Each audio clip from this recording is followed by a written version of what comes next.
that's a good question because, that question also makes me ask another question, which, I'm a teacher now.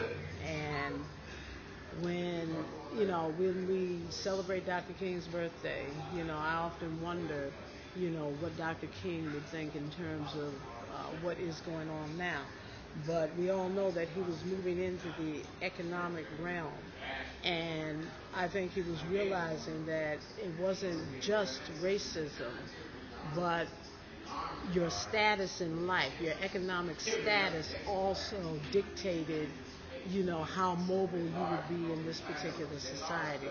And I think what we're seeing now is definitely what black people are experiencing now is definitely a combination of economics, poverty, coupled with racism. We were dealing with racism and discrimination and trying to open the job market. But now what we're seeing and what we're facing is that it was a little more complicated than that, because it's also poverty plays a major role, and then you combine poverty, economic poverty, with racism, then that keeps a certain people in a certain class, economic class, and the majority of them are black, let's face it. Who are the people in prison now? The majority are black. Who are the, our cities, our inner cities are gang-ridden. I just happened to have a conversation, matter of fact, with my cousin.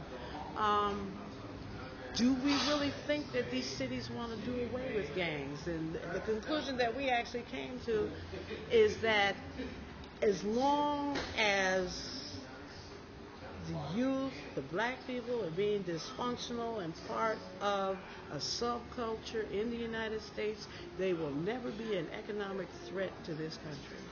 Because any way you look at it, somebody has to be unemployed in this country. Somebody has to be on the bottom.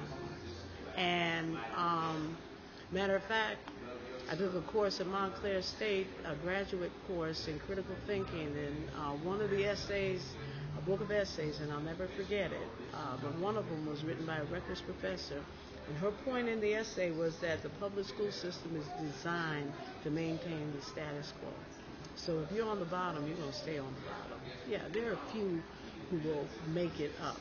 And if you're at the top, that 3% of the country or that little percentage of the country, they're trained to be leaders. I don't care whether they're dumb as a doornail. They're trained to be leaders, to be future politicians, to lead this country.